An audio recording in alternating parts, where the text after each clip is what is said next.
तो चलिए हम लोग शुरू करते हैं। हमने लास्ट सेशन में पढ़ा था पॉइंट सिस्टम तक, पॉइंट सेटिंग्स तक। अब शुरू कर रहे हैं हम माई ओन स्कीम। आपको याद होगा हम लोगों ने आइटम मास्टर के अंदर जब F2 दबाया था तो यहां पर फ्री स्कीम आई थी। फ्री स्कीम इसका मतलब अगर मैंने 5 पर 1 डाल दिया तो 5 पर 1, 10 पर 2, 15 पर 3, 20 पर 4, 25 पर 5 एंड सो ऑन, ऐसे चलती जाएंगी।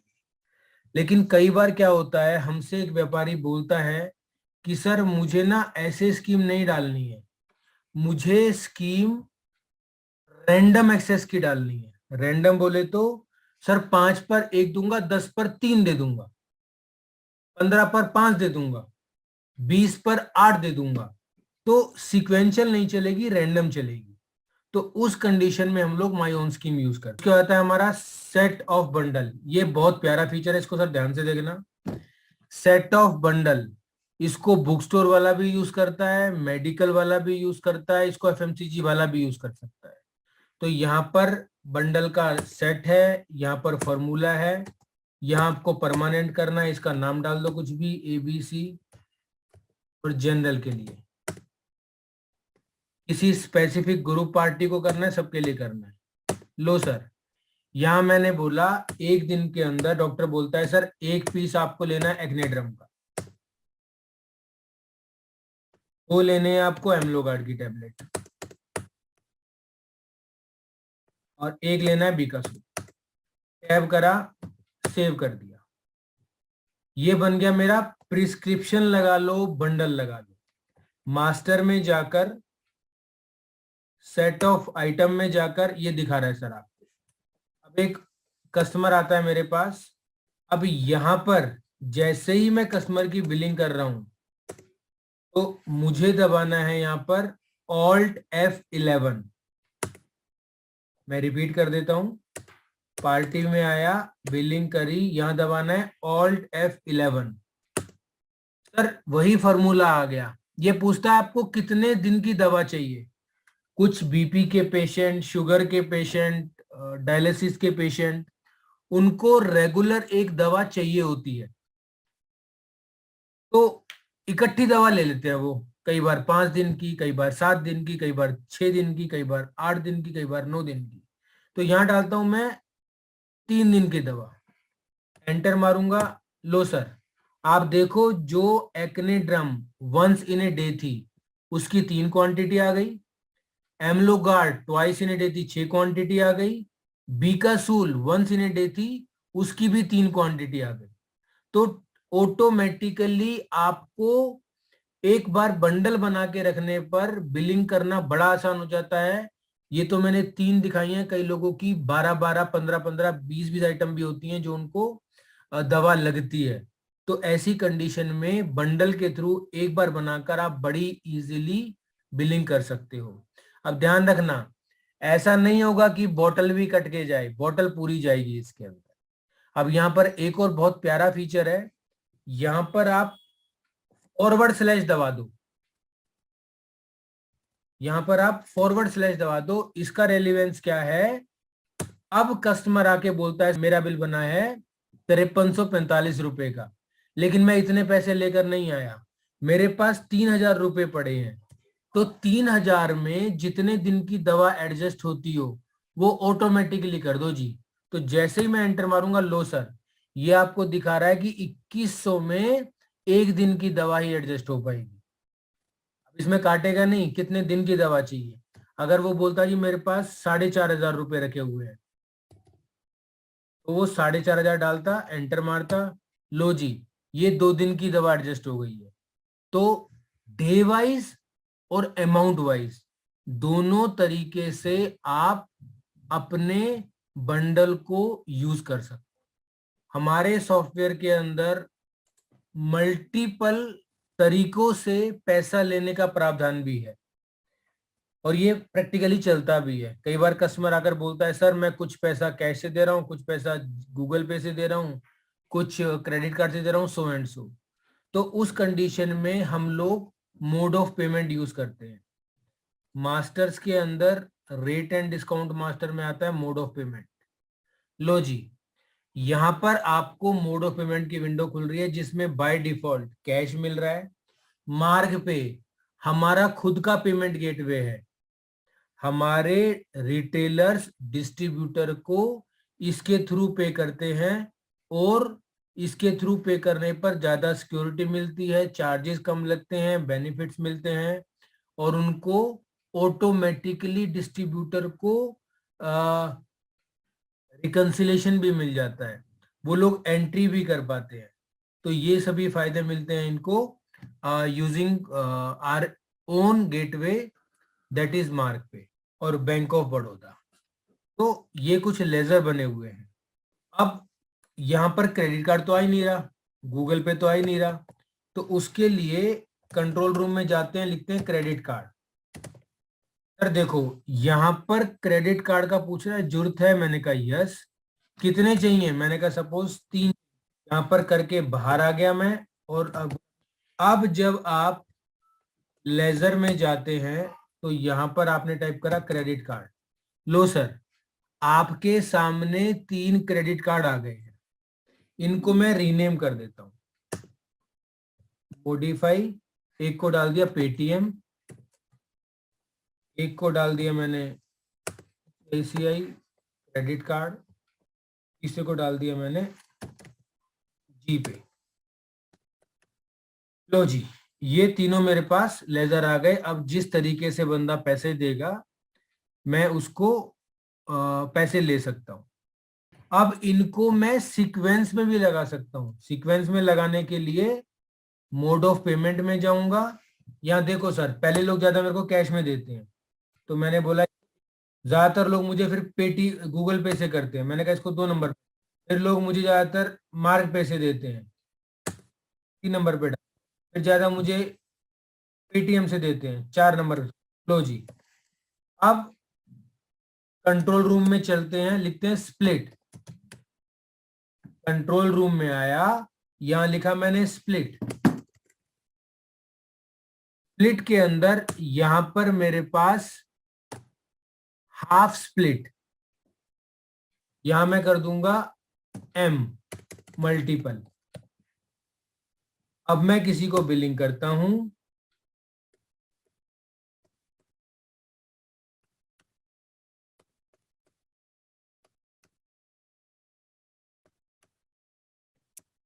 लो सर, उसका बिल बन गया 1200 रुपए का। कंट्रोल W करता हूं, एक नई विंडो मेरे सामने खुलकर आ गई। आप देखो हमने जैसा सेट किया था, पहला कैश पे का, दूसरा गूगल पे का, तीसरा पेटी मार्ग पे का और चौथा पेटीएम का, उसी सीक्वेंस में आ रहे हैं। तो मैंने बोला उसने कैश दिए 201 रुपए और गूगल पे से कर दिया बाकी 1000 रुपए। यहाँ पर आप कार्ड नंबर, ऑथराइज नंबर, जो चीज है वो डाल सकते हैं। यहाँ पर जाकर F10 दबाना है आपको और सेव कर दोगे इसको। लो जी, इस तरीके से हमारा मोड ऑफ पेमेंट काम करता है। आप मल्टीपल तरीकों से पेमेंट ले सकते हो। इसके बाद मैं 2-3 चीजें और करता हूँ। आज भी एक सेशन है मेरा रिटेल आईओ का, तो थोड़ा सा 5 मिनट पहले वाइंड अप करेंगे इसको। अब मैं थोड़ा सा आपको जीएसटी की तरफ लेके चलता हूँ। तो जीएसटी में पहली चीज, सर जब भी आप यहां पर मार्ग में लेजर बनाते हो, मैंने बोला दीपक शर्मा, और यहां उसका जीएसटी नंबर डालते हो तो आपको बता देगा वो गलत है कि ठीक है। तो यहां पर दिखा रहा मुझे जीएसटी नंबर, ये गलत है। तो हमारे सॉफ्टवेयर में बहुत प्यारा फीचर है कि आपको जीएसटी नंबर डालते ही बता देगा गलत है, और ये ऑफलाइन भी बताएगा। अगर किसी का नेट नहीं चल रहा है तब भी वो देखना चाहे तो उसको बताए। अब जैसे ही एंटर मारूंगा, लो दोस्तों, कोई मैसेज नहीं आया है। क्यों? क्योंकि जीएसटी नंबर सही है। कंट्रोल W करा। अब जैसे ही मैं इस लेजर पे जाऊंगा, F3 दबाऊंगा, एंटर मारूंगा, यहां पर एक आता है ऑप्शन जीएसटी वेरिफिकेशन का। जैसे ही जीएसटी वेरिफिकेशन करूंगा, लो जी, गोरांशी कंपनी 186/C, दुर्गा माता मंदिर के पास, कलानी बाग, देवास, मध्य प्रदेश। देख लो जी। तो आप कस्टमर को दिखा सकते हो कि सर देखो, मेरे सॉफ्टवेयर में आप जीएसटी गलत होने पर बताएगा, और आपने डाल दिया तो जीएसटी वेरीफाई भी यहीं से कर देगा। ये ऑसम फीचर है। अगर मैंने लास्ट में ए की जगह बी कर दिया, सी कर दिया, सर देखना जीएसटी नंबर गलत हो जाएगा। ये मैसेज आ गया। तो जीएसटी नंबर आप ट्रेस, बहुत प्यारी चीज है हमारे पास। दोबारा ये कर दूंगा, मैसेज नहीं आएगा बाहर। तो पहली चीज, अब हम लोग जो जीएसटी की रिपोर्ट देखते हैं वो देखते हैं GSTR 1 सेल के लिए, GSTR 2 परचेज के लिए। तो GSTR 1 के अंदर जाता ओके करता हूं। लो जी, ये आपकी GSTR 1 आ गई। बिजनेस टू बिजनेस की सेल, बिजनेस टू कस्टमर की sale, large small, nil rated, exempted, export invoice, tax liability on advance, कोई सेट ऑफ है उसके अंदर, कोई डेबिट क्रेडिट नोट है, वो सारी इंफॉर्मेशन आ जाती है। तो मैं अभी 24 तारीख की एक एंट्री मारता हूं दीपक शर्मा जी को। ऑल्ट एन करा, दीपक शर्मा करा, एंटर मारा। यहां पर मैंने मान लो एक क्वांटिटी कर दी सेल, 103 रुपए इसका जीएसटी बना, कंट्रोल W करा। अब दोबारा से जीएसटी के अंदर गया, GSTR 1 में गया। यहाँ पर कुछ ऑडिटर डिटेल्स मांगता है, आप डाल सकते हो चाहो तो, प्रोप्राइटर के बारे में, मोबाइल नंबर के बारे में, सो एंड सो। लो जी, आज 24 में डाल दिया हमने, एंटर एंटर शो। लो जी, ये आपको दिखा रहा है B2B की 2 एंट्री है। कौन कौन सी एंट्री है, एंटर मारा। लो जी, ये आपकी दीपक शर्मा जी वाली आ गई, जिसमें दिखा रहा है आपको बिल अमाउंट इतना था, टैक्सेबल अमाउंट इतनी थी, और इतना जीएसटी लगा था। वहां मैंने आपको 103 दिखाया था। उसके अलावा इसको व्यू करना है समरी डिटेल में, वो कर सकते हो, डिटेल में कर दिया। आप पीडीएफ बना सकते हो इसका। लो जी, प्रिंट करना है प्रिंट कर सकते हो, एक्सेल में देखना है एक्सेल में देख सकते हो, जीएसटी की समरी लेजर वाइज देखनी है लेजर वाइज समरी देख सकते हो, HSN wise, tax wise, advance, outward, वो सब देख सकते हो। IFF फैसिलिटी आपको मिल जाएगी, जिसके अंदर आप GSTN CSV शीट निकाल सकते हो, सोन GSTR 1 रिटर्न भर सकते हो। आपको शीट में निकालना है, टेम्पलेट में निकालना है, जेसन फाइल निकालनी है, प्लेन एक्सेल शीट निकालनी है, जितने भी चलते हैं पैटर्न जीएसटी नॉर्म्स के अंदर वो सब दे रखे हैं हमने। रिकंसाइल कर सकते हो यहाँ से आप। इंटरनल ऑडिट, ये बहुत प्यारा फीचर है सर। इंटरनल ऑडिट हमारा इतना अच्छा फीचर है कि इसकी मदद से भी आप सॉफ्टवेयर बेच सकते हो। इंटरनल ऑडिट क्या करता है, हमारी जितनी GSTR बनती हैं उनको हम GSTN के पोर्टल पे अपलोड करते हैं।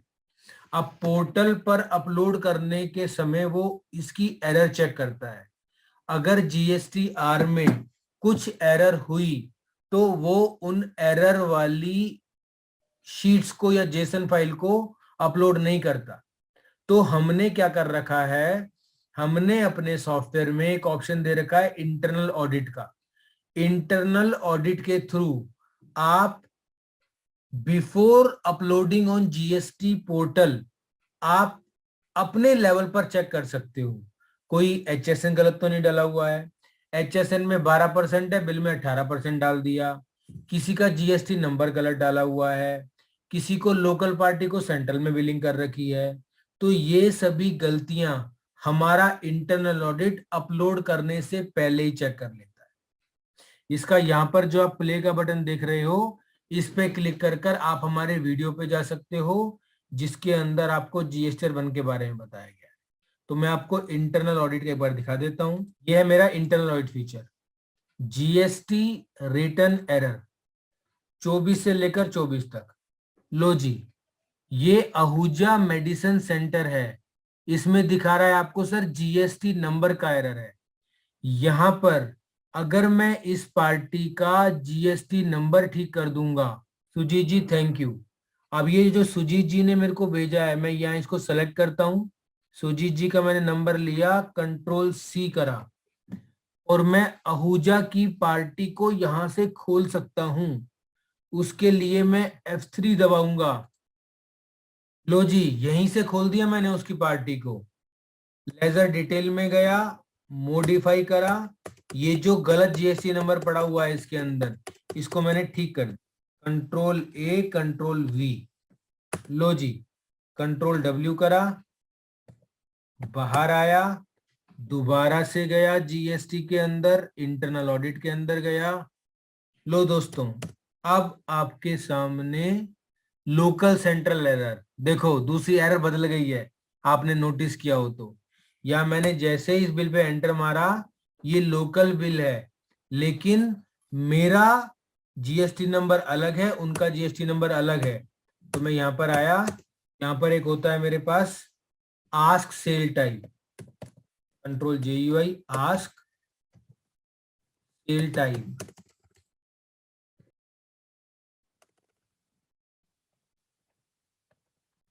जीएसटी में गया, मैं एरर में गया, enter enter enter, modify bill, yes. तो सर मेरा कर्सर आ गया या मैंने इसको सेंट्रल कर दिया। लो जी, नो मिसमैच फाउंड। आपका जो पहले एरर था कि जीएसटी नंबर गलत है, वो हट गया।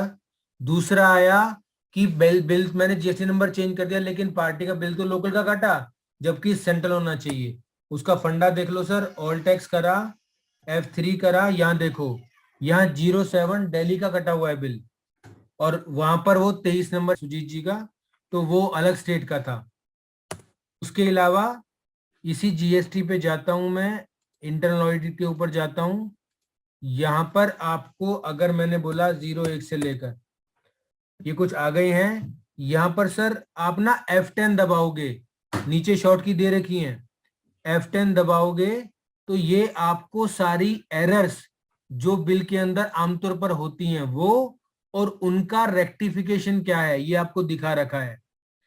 जैसे local central, central party local bill, sale type purchase type error, HSN blank, HSN ही नहीं है किसी के अंदर, HSN फाउंड नहीं है, टैक्स एरर अलग अलग है, bill and E return HSN not match. तो ये इस टाइप के एरर दिखा रखे हैं और उनके सॉल्यूशन दे रखे हैं। तो जीएसटी को भरने से पहले, जीएसटी को भरने से पहले हम लोग अपनी एरर फाइंड कर कर अपनी जीएसटीआर को काफी हद तक सही अपलोड कर सकते हैं। तो अपलोड करने के टाइम पर जो एरर्स हैं, परेशानियां हैं, वो हमें नहीं आती है। तो एक व्यापारी का जीएसटी अपलोड करने से पहले ही जो जो एरर्स हैं वो रिमूव हो जाती हैं और जीएसटीआर बहुत फाइन फाइल होती है। तो इंटरनल ऑडिट भी आप डेमो में दिखा सकते हो, बहुत प्यारा फीचर है। और एक ये भी फीचर है हमारे पास कि अगर 200 पार्टी में किन्हीं 3 पार्टी का जीएसटीआर नंबर गलत है, तो 197 और 3 पार्टीज को सेग्रीगेट करने में हमारा सॉफ्टवेयर हार्डली 5 सेकंड 2 सेकंड लेगा। एक क्लिक मारूंगा और बता देगा किस किस के जीएसटी नंबर गलत है। तरह एक एक चेक करने की जरूरत नहीं पड़ेगी। सभी का सेशन ज्वाइन करने के लिए बहुत बहुत धन्यवाद। Take care, bye bye.